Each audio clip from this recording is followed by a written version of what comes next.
film you're about to see describes the special program of the Veterans Administration in training the blinded veteran in the difficult task of learning how to live with blindness.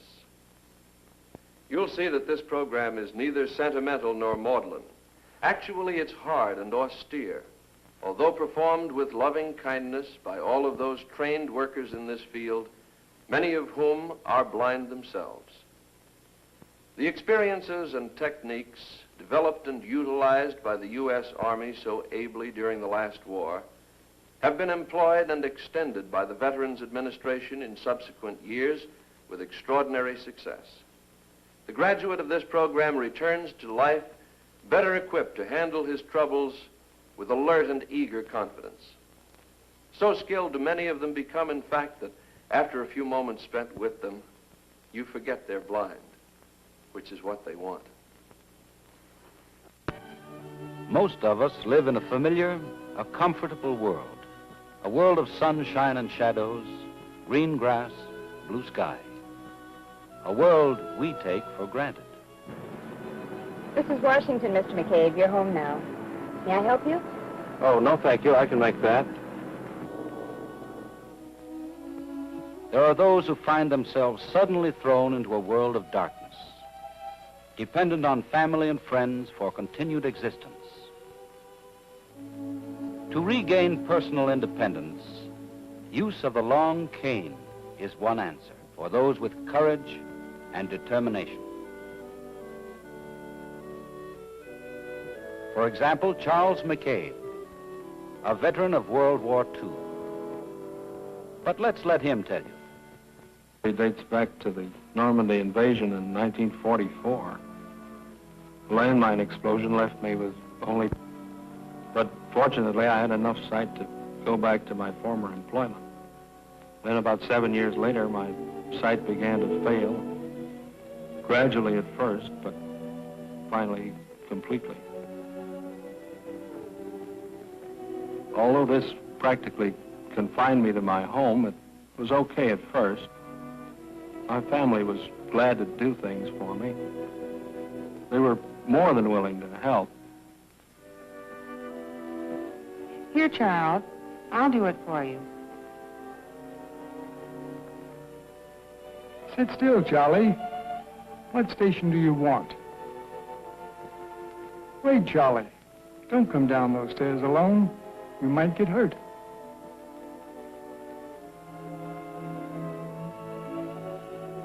Charles, you know you can't go out alone. You might get hit by a car. Wait till Dad gets home. He'll take you for a walk. I soon found I was a prisoner in my own home. My overprotective family wouldn't allow me to move by myself, till I wondered when they'd get fed up. I didn't have long to wait. Charles, am I going to have to wait on you hand and foot for the rest of your life?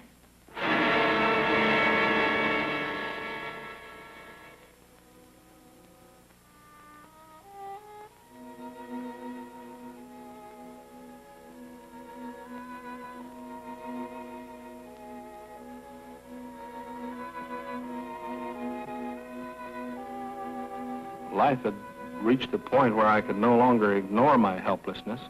How long could I continue to ask my family to be my personal servants? I knew that I must do something to help myself, but what? I was blind, and it just seemed the whole world had closed its eyes to my problem. McCabe was admitted to the Veterans Administration Hospital, Hines, Illinois, where a well-rounded program of medical as well as therapeutic services are provided to aid in the reorganization of the blind patient's mode of living. A great many of totally and partially blinded veterans have taken part in this program. Men of various ages, different levels of intelligence and aptitudes.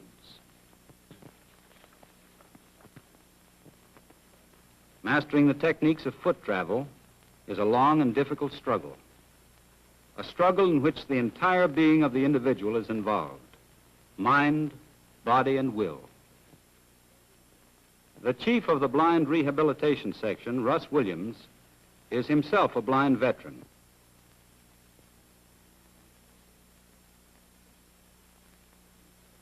Williams makes it a point to have a friendly talk with each new patient. From these talks, he gains important information about the patient's home life and past. There are no easy solutions to these problems. Here, run your hand over this cane. The long cane. The answer to a lot of the problems of the blind. Learn to use the cane the right way, and I think, well, you begin to see daylight. You become a person again, not someone who travels just at the convenience of others. You'll move of your own will, not just here in the hospital alone, but in the world outside. On McCabe's first day in the blind section, a therapist guided him through the cafeteria line. As guides to his location, he learned to use the cold of the milk chest, the warmth of the steam table. Carrying a tray full of food was a challenge. Landing it safely was a victory.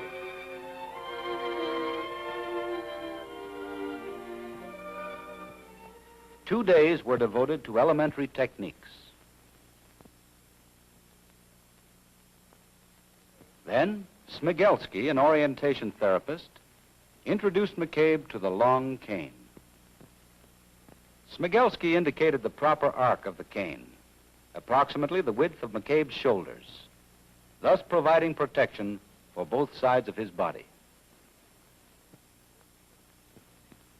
As the left foot came forward, it sent the cane tip to his right. As his right foot came forward, the cane goes to the left, and so on. That was the rhythm.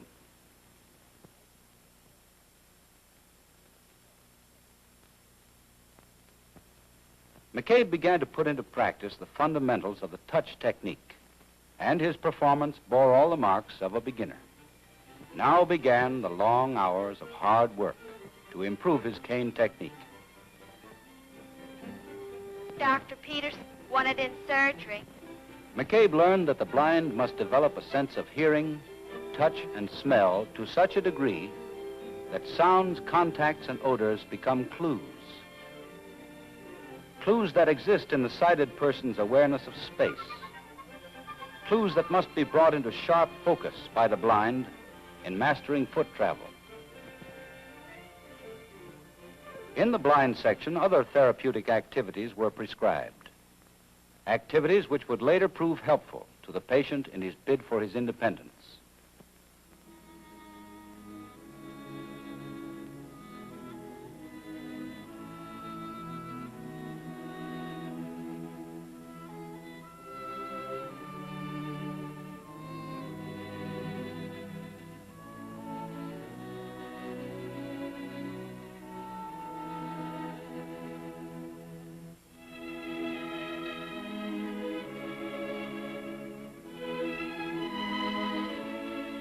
As McCabe overcame each of the tasks set before him, his confidence grew.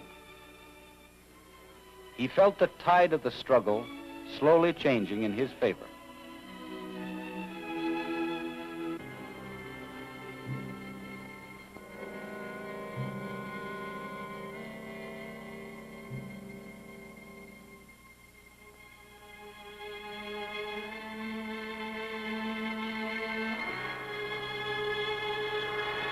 McCabe was ready to go outdoors. On McCabe's fifth day of outdoor therapy, Smigelski familiarized him with the route to the administration building by tracing a map on the back of his hand. Along this route were blind patients in various stages of training. Dumas, his progress complicated by the absence of a will to improve. Stevens, doing fairly well. Danielian, making rapid progress. For to some, the mastery of foot travel comes more easily than to others. But for most, the struggle is hard in all of its aspects. Later, McCabe had to navigate a route he had previously failed. All went well till he came to the place where the sidewalk and street blended. All of the systematic identification of place painfully built up in McCabe's mind during the past month seemed now to have gone for naught. Anger with himself, with the world, arose within him. Hey, Smig, where am I? In the street? Sure. You made the same mistake you did this morning. If it's so easy, you take the cane and do it yourself.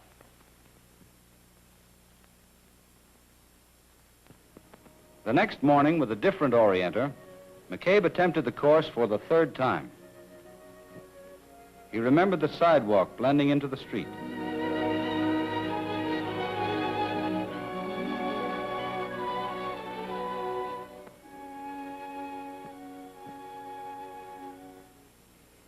All was well until he came to the tree.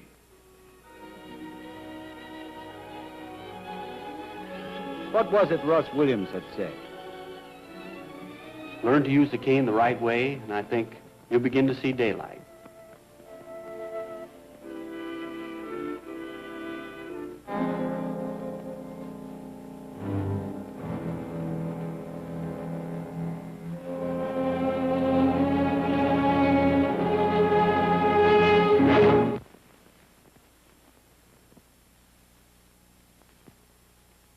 That night, the mood of frustration was still on McCabe. Still have it in for that tree, huh, Charlie? Yes. And lampposts on street corners and fire hydrants and... Sure, Charlie. I know. Why have sidewalks? Why not stop all traffic? Well, that's an idea. Why not blindfold everybody and make it a world for the blind? Tell the truth, Russ. Don't you ever want to let loose? I mean, really blast out at the world? Often. But better save your energy, Charles. You'll need it. At regular intervals, the Red Cross stages a dance for the blind patients. As for McCabe, this was his first Red Cross dance, his first opportunity since his blindness for companionship with a girl.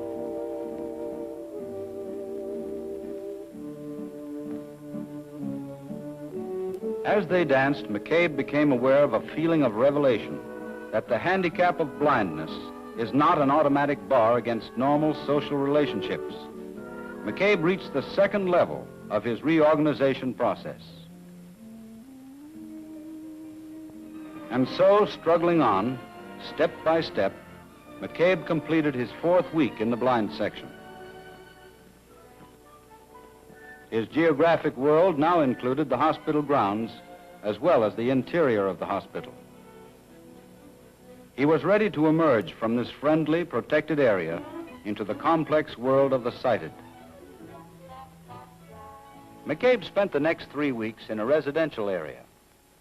Then came the day for his first traffic light crossing.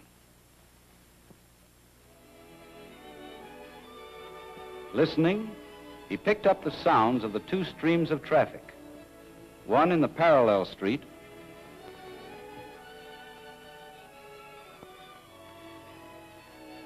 the other in the street facing him. Studying these sounds, McCabe could determine the traffic light controlling each stream of traffic. After waiting out 3 or 4 light changes, McCabe found courage to head into the street.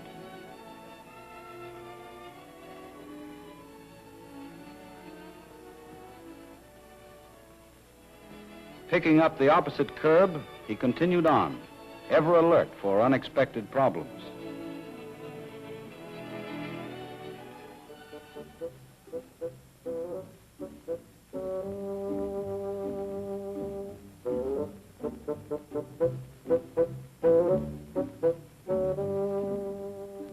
In these 3 weeks, McCabe became familiar with problem after problem in outdoor foot travel.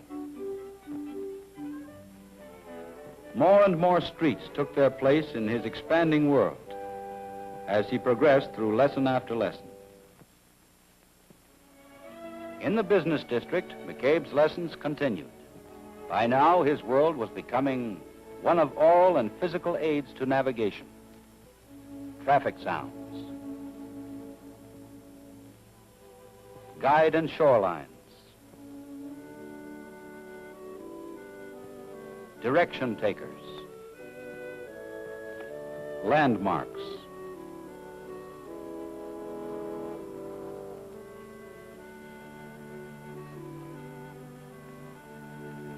all aids in foot travel he would be able to put to use upon his return to his own home surroundings.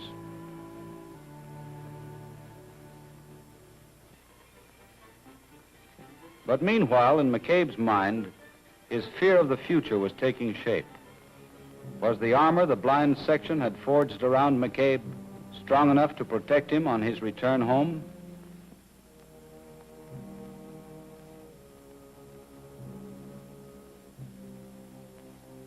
The next morning, his route crossed the L tracks.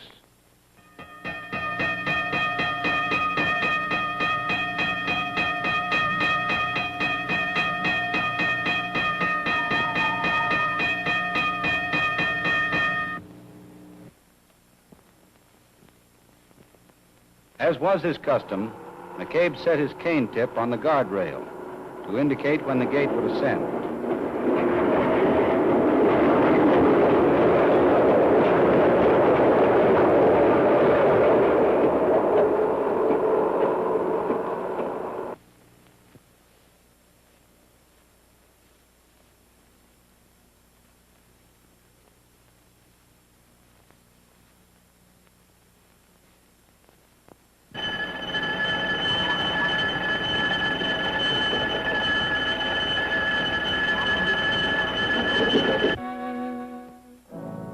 What's the trouble, Mac? That bell. Okay, let's take a break. The next morning, when McCabe failed to appear at breakfast, Smigelski went to his room. Come in. Hi, Mac. Oh, Snake. What's the trouble? I didn't see you at breakfast this morning. I don't know. I just feel rotten. Headache? Well, I don't know what it is. Smigelski brought McCabe's case to the attention of the chief of the blind section and the physiatrist supervising and guiding its activities. Upon being examined, McCabe was found to be in good physical shape.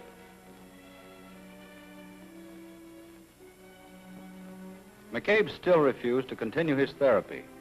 Instead, he was keeping to himself, remaining in his room. Until that afternoon, he had a visitor. What seems to be the trouble here, Mac? I don't know, Russ, honestly. Maybe it was my headache that day, or maybe it was the bells. No, Charlie. Since you won't tell me, I'll tell you. You're frightened. Plain frightened. The day's getting closer when you're to leave the hospital, and you're afraid. Afraid to go home. Now, isn't that the truth? And so Williams brought McCabe face to face with the real issue. Did he or did he not want his independence? Give up the long cane now, Charlie, and you'll surrender everything you've gained. Of course, you'll still have your compensation. That'll last. But don't bank forever on the generosity of your family and friends. As the years go by for the blinded, the warmth and admiration of society inevitably fades. In time, McCabe would be a lone blind man, existing in a world that belonged to the sighted. It's a decision which not only you, but every blinded veteran has to make, Charlie. Smigelski will be waiting for you at the regular place in the morning. If you don't show up, well, then we'll know. Good night.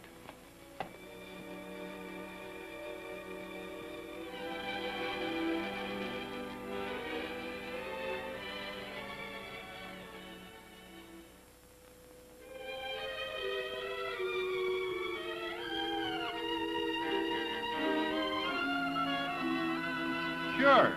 You made the same mistake you did this morning.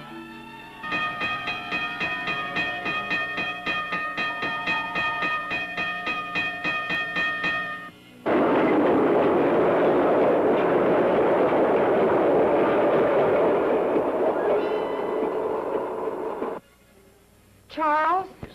His identity lost in this lifetime interlocking of two people, one active, himself passive, and all the remainder of his life would be in this image.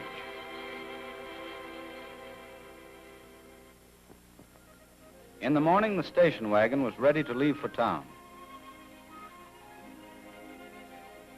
Let's go, Spig. We're late now.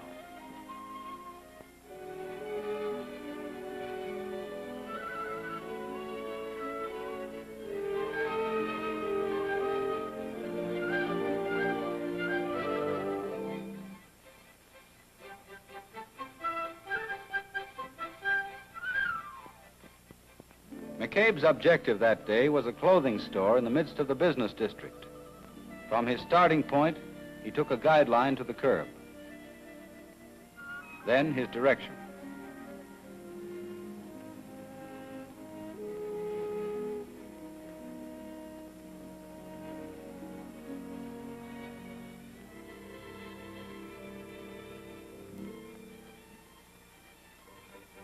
Children's voices identified a familiar landmark. Later, he heard the elevated, another landmark. McCabe knew he was traveling south because the L tracks run east and west.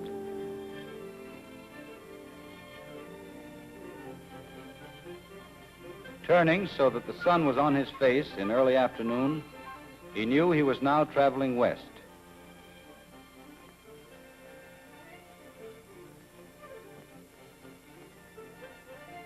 In the distance, he heard the traffic on Fifth Avenue, another landmark.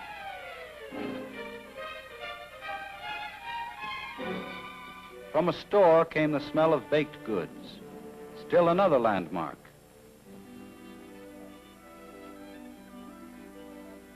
McCabe knew then his objective was directly across this main artery.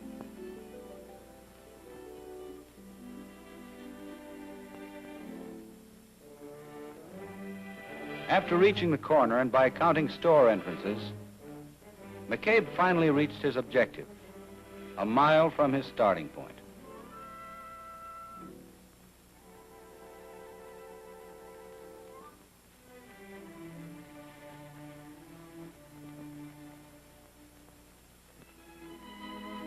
The next 2 weeks were spent in an even more densely populated business area.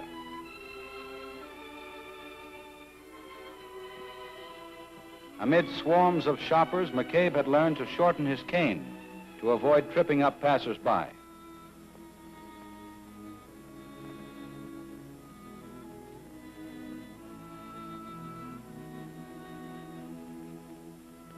By now, in place of his old feeling of resentment, McCabe had learned to accept graciously offers of help from the sighted. But once reaching the curb, McCabe knew he must no longer depend on the vision of the sighted.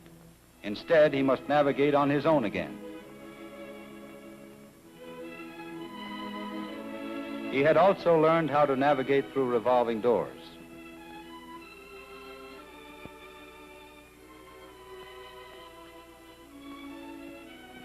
And use escalators.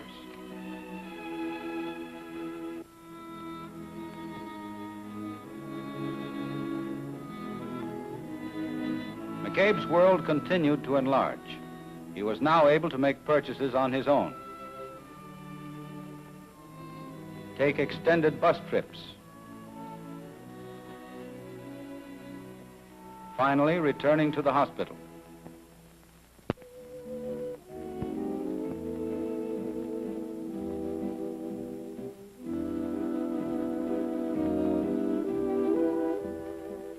As McCabe reached the last leg of his struggle in mastering the long cane, his doubts about his ability to navigate had vanished.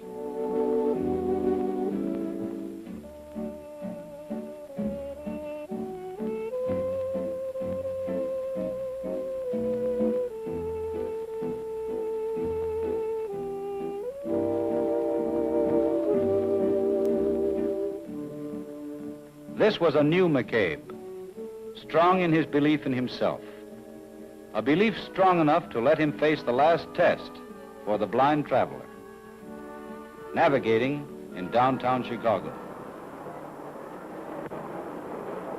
The heart of Chicago is the district that takes its name from the loop of elevated railways that encircle it.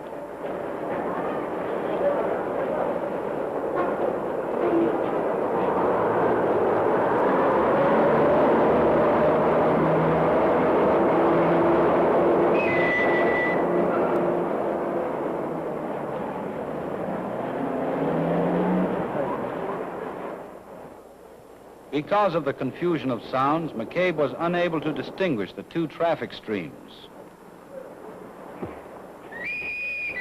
However, the police whistle and accompanying crowd surge gave McCabe his cue to cross.